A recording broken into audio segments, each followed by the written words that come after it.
This is for the boys with booming system, top down AC with the coolest system. When it comes from the club, he blazing up. Got stacks on deck like he's saving up. Any ill, he real, he might got a deal. He pop bottles and he got the right kind of bill. Cold, dope, he might sell coke. He always in the air, but he never fly coach. You motherfucking drip, drip, sail the ship. When he makes a drip, drip, kiss him on the lip. That's the kind of dude I was looking for. And yes, you'll get slapped if you look at hoe. I said, excuse me, you're a hell of a guy. I mean, my, like Pelican Fly. I mean, you're so shy and I'm loving your tie. You're like sicker than the guy with the thing on his eye. Yes, I did. Somebody please tell him who the F I is. I am Megan Lenore, and this is my vlog, so if you're awesome, you should stay tuned. Hi, stars and studs, it's Megan Lenore, and this is my vlog. I've done my vlog a lot in the past, and it's never been perfect or good enough for me, so I am restarting it, and this is how it's going to go down. The first thing I want to talk about is my dream.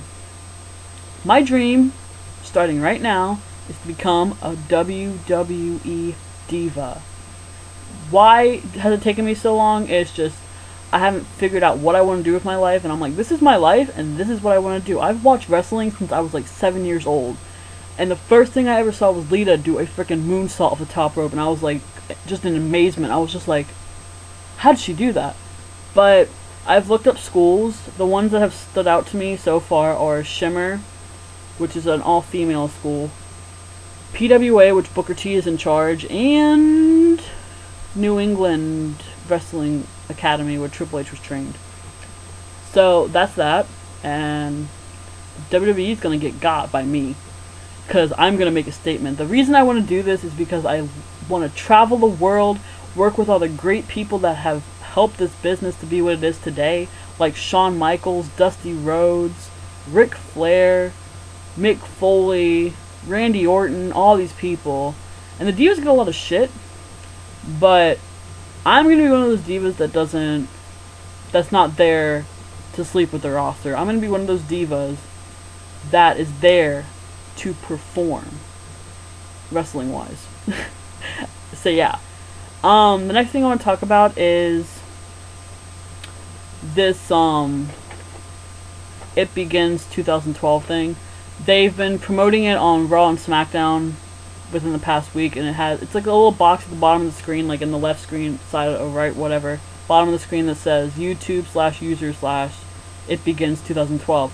And a lot of people are trying to think who it is. I have a guess. I have a really fucking good guess. But a lot of people, like some people think it's like Shane McMahon, and I'm like, really? Really? Shane McMahon. Shane McMahon hasn't left the WWE. He's in the back stage area helping the talent and helping his dad out, okay?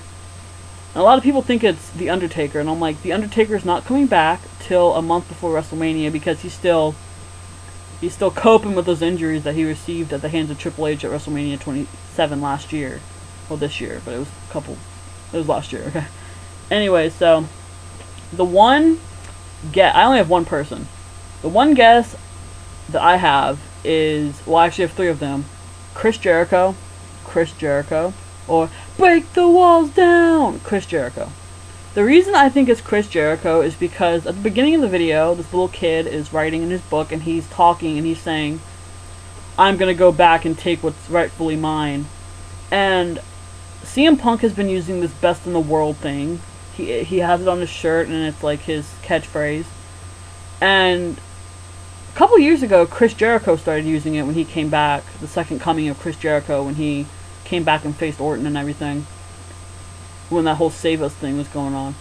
And so he used Best in the World first, and he's probably going to come back and start a feud with CM Punk, and then it's going to go to WrestleMania, and then they're going to have a feud, and whoever wins is going to get the Best in the World title back, you know? I also think it's Chris Jericho because Jericho uses a lot of technology in his entrances, and he uses a lot of technology-based things. He wrote on Twitter a few weeks ago or whatever that he would never be back in the WWE, but a lot of the tweets from the people on Twitter, from the wrestlers-wise and divas, are kayfabe. That means they're only there for a specific point to cover a storyline or help a storyline get better, like the whole Eve and Natalya thing. Eve and Natalya are like best friends. So the whole thing on Twitter is total bullshit. Chris Jericho's not a WWE superstar, but you know, he could be just messing with all of our heads and being like, "Oh, I'm not coming back," but then January 2nd, he could be the one coming back. I also think it's Chris Jericho because of the end of the world thing he says at the end of the video. Well, it's not him, it's like this kid talking. But the end of the world video, he's Chris Jericho.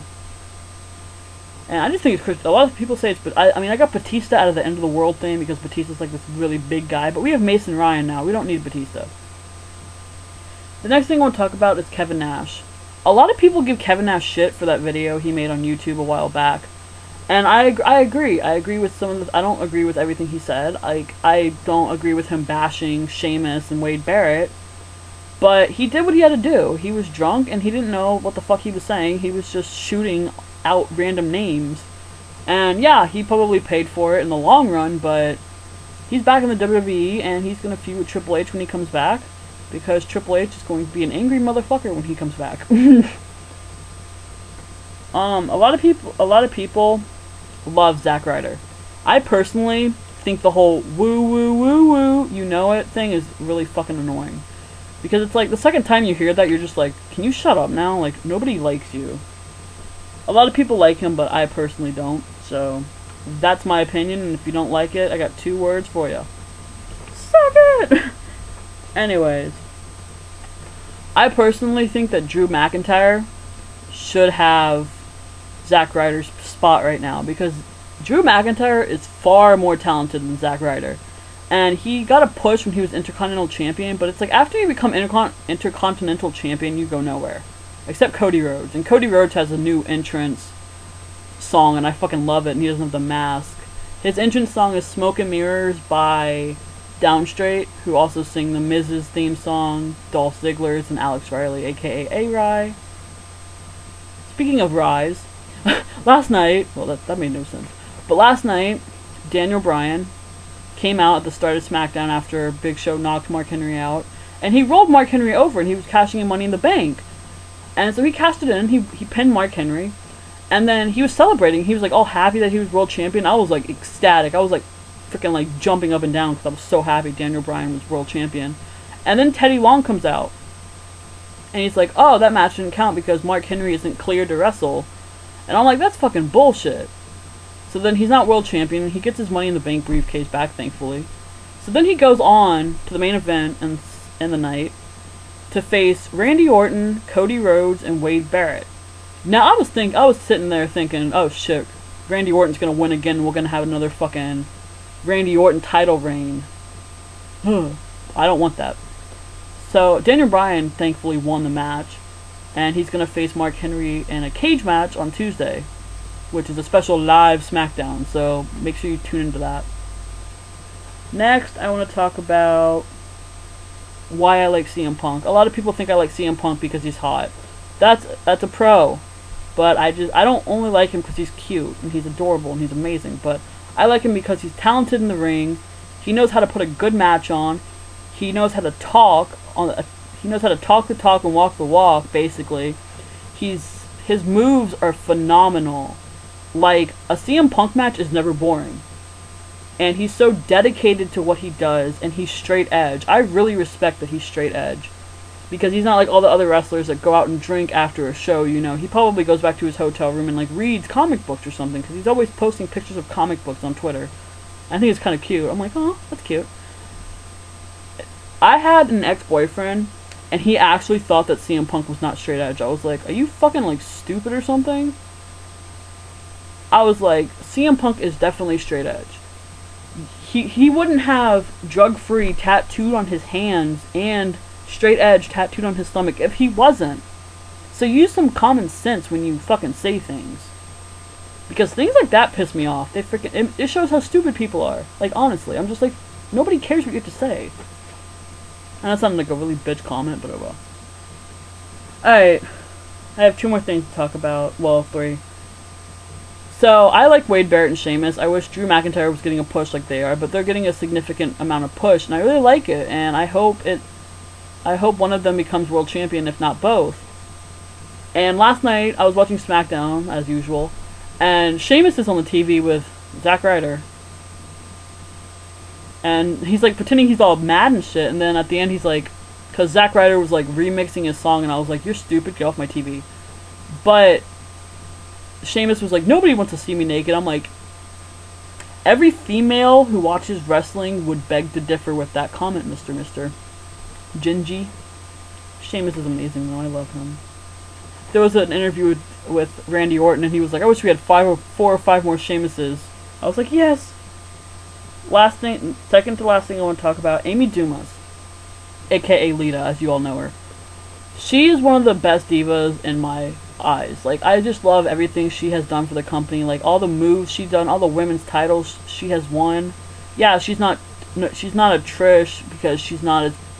She's unique looking, and I love that about Lita. And she got a lot of shit at the end of her career for what she did to Matt Hardy and shit. And I'm like, Matt Hardy, just shut your mouth. Stop being a little bitch. That's all you are. Jeff Hardy, your brother, is so much more talented than you are.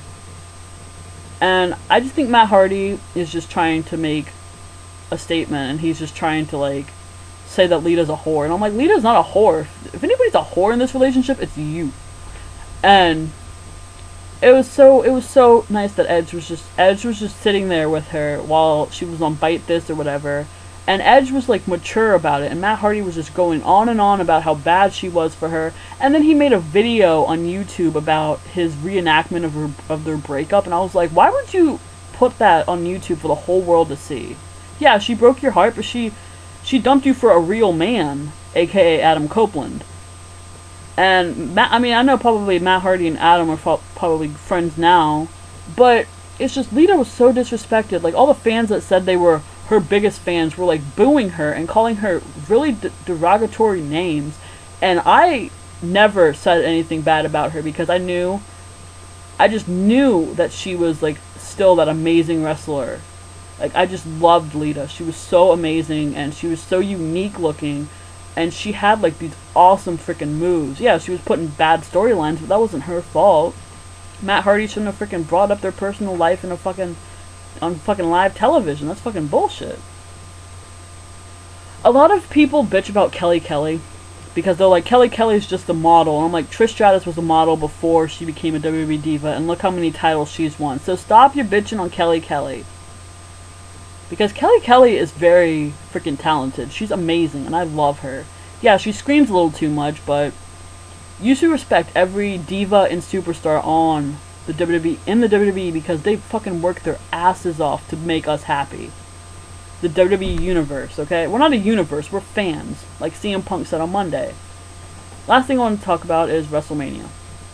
I wish I could go to WrestleMania this year. It's going to be awesome. The one thing I'm not looking forward to WrestleMania is The Rock. I do not like The Rock anymore.